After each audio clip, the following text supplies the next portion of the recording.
But, you know, I thought I was doing good. You know, I guess I'm just stupid. I don't know. So, you know, I find myself going in a circular thought pattern. Because there's part of me, you know, it's a duality of human nature. Because there's part of me that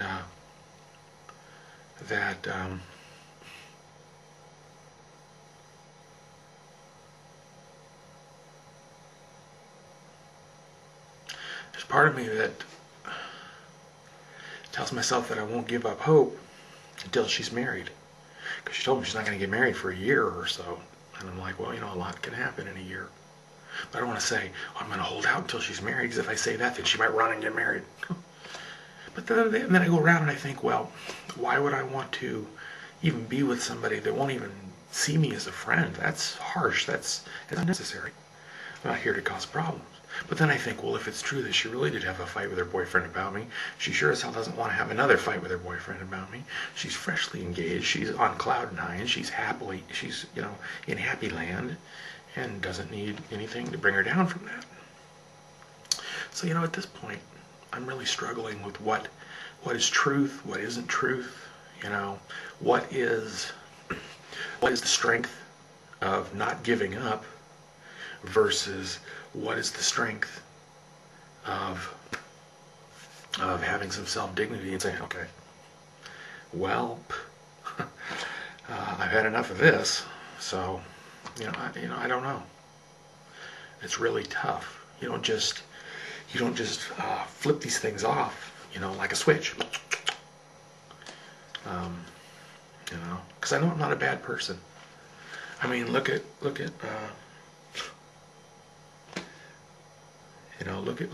Vlad and Oleg. I was trying to find the apartment. Within 5 minutes, these guys were helping me look for the apartment. You know, within 20 minutes, they were volunteering to help me. They're like, "Well, we'll call her. We'll tell her a good thing about you. We'll talk to her for you." And I'm like, "No, don't do that. You'll just make her mad, and she won't talk to me anymore." You know, within 30 minutes, they wanted to be my Facebook friend and my Skype friend. You know, I mean, they're nice guys, but you know, I'm a nice guy too. See, they could see that in me, and they wanted to help me.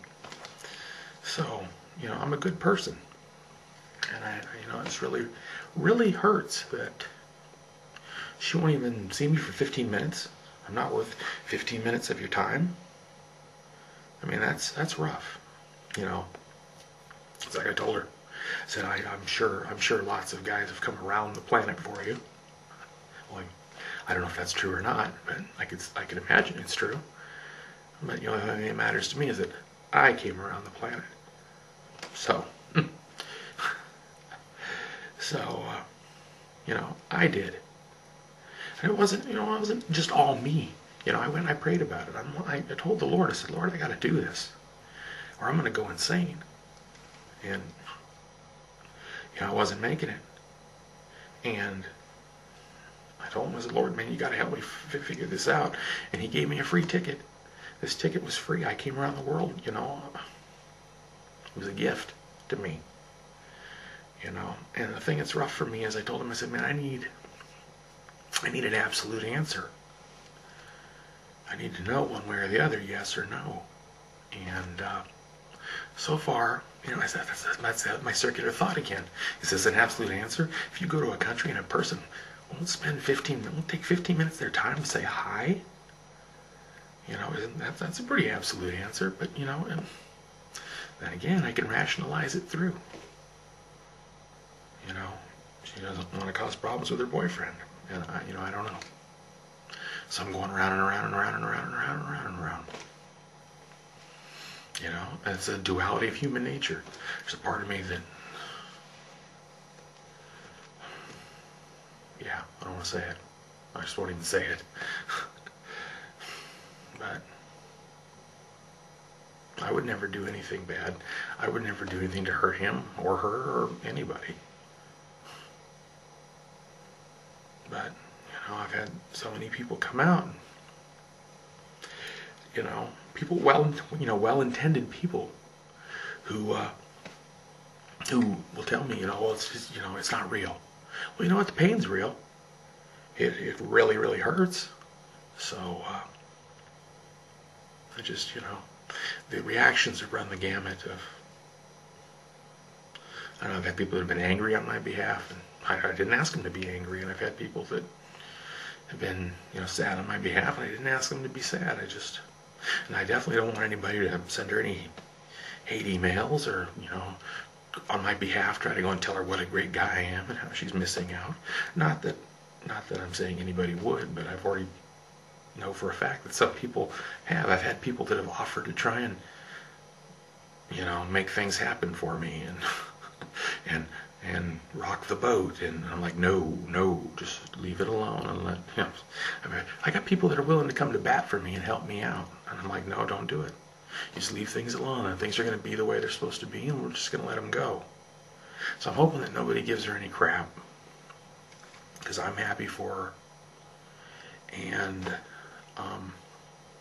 I don't want anybody to cause her any problems, because if she has any problems, then she's going to quit talking to me, and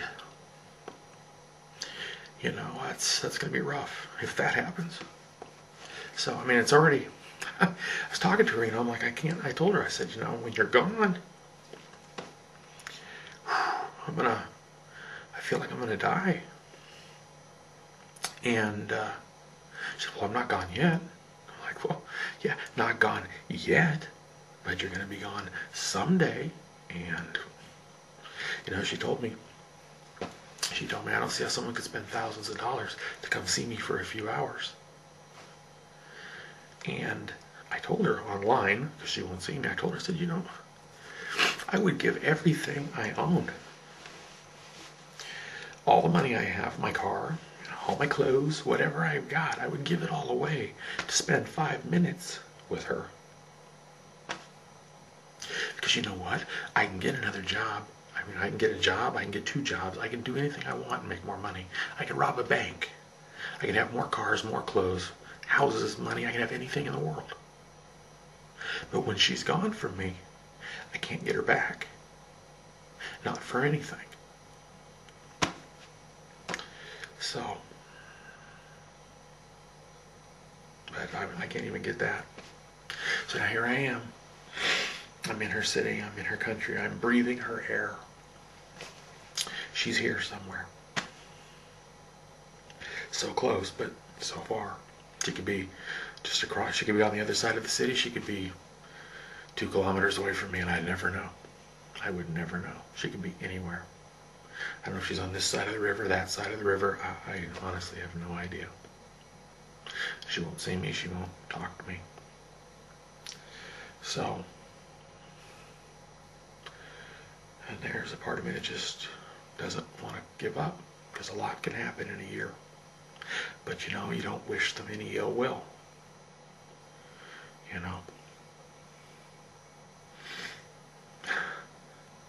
Well, you might, but I won't say that. I won't speak that into existence. So, now you know. And that's what happened yesterday. Yeah, fuck my life.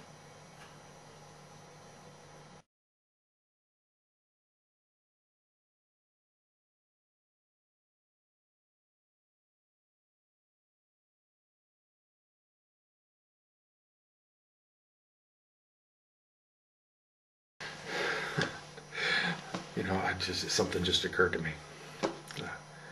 I already, like I said, I didn't record this yesterday because I had been awake 34 hours. I was exhausted. I was emotionally drained. I was just torn up. I was torn up from the floor up. And I wanted a drink. I'm not normally a person that goes to alcohol when I'm in a bad mood. I'm not an alcoholic.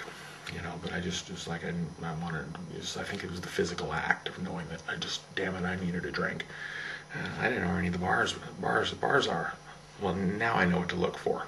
But at the time, back on Monday, I didn't know. So I went to the mall and I asked a woman that worked at the mall, where do people go to drink? She said, oh, to the bowling hall. Bowling hall? I've already told all my Facebook friends this story. I'll tell everybody else. I'm thinking of the bowling hall. Because in America, in bowling alleys, you're lucky if you can get a beer. Well, I mean, I guess it depends. I mean, there's probably bowling alleys that have bars. A lot of them, have the cosmic, the black light bowling and stuff. But anyway, generally speaking, most bowling alleys are family places that don't do that.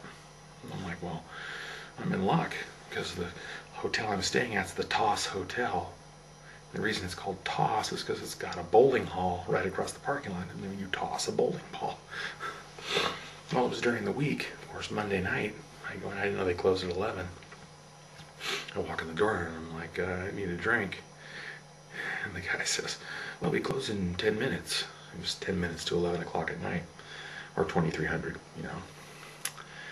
And he said, we close in 10 minutes. And I put down 2 shots of vodka and 2 Jack and Cokes in 4 minutes.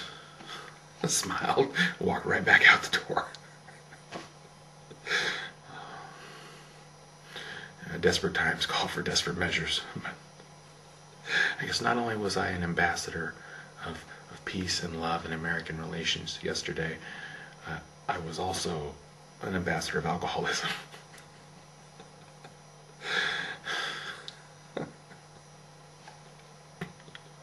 What can you do? Like I said, fuck my life.